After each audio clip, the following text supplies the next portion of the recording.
একসময় এক সাহাবী ভুলবশত রোজা অবস্থায় তার স্ত্রীর সঙ্গে মেলামেশা করে ফেলে। সে ঘাবড়ে গিয়ে রসুল সাল্লাল্লাহু আলাইহি সাল্লামের কাছে গিয়ে সমস্ত ঘটনা বর্ণনা করেন।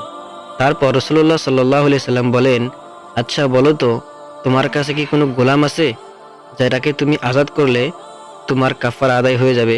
তখন সেই ব্যক্তি বলেন, আমার কাছে কোনো গোলাম নেই। তারপরে নবী পাক সাল্লাল্লাহু আলাইহি সাল্লাম বললেন, আচ্ছা বলো তো, তুমি কি 2 মাস লাগাতার রোজা রাখতে পারবে? তখন সেই ব্যক্তি বললেন, ইয়া রাসূলুল্লাহ, আমার পক্ষে কি করে সম্ভব? এই এক রোজাই আমার যে অবস্থা হয়েছে। তখন নবী পাক সাল্লাল্লাহু আলাইহি সাল্লাম আবারও সেই ব্যক্তিকে জিজ্ঞাসা করলেন, বলো তো, তুমি কি 60 জন মিসকিনকে খানা খাওয়াতে পারবে? তখন সেই ব্যক্তি বললেন, ইয়া রাসূলুল্লাহ, আমি এত গরিব, আমার পক্ষে নিজেরই চলা অসম্ভব, তাহলে আমি কি করে 60 জন মিসকিনকে খানা খাওয়াবো? তখন নবী পাক সাল্লাল্লাহু আলাইহি ওয়াসাল্লাম চুপ হয়ে গেলেন। কিছুক্ষণ বসে থাকার পর তখন কিছু খেজুর রাসূলুল্লাহ সাল্লাল্লাহু আলাইহি ওয়াসাল্লামের কাছে আসলো।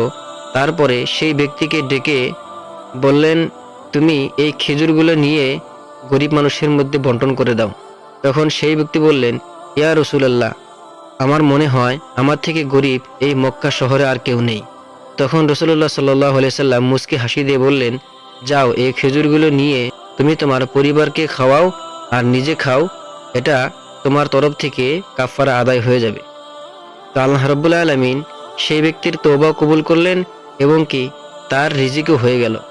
বন্ধুগণ, এটার দ্বারা আমাদের একটা শিক্ষা নেওয়া উচিত, যাতে আমরা এরকম গুনার কাছ থেকে বেঁচে যাই এবং কি আল্লাহ রাব্বুল আলামিন আমাদের সবাইকে হেফাজত করেন।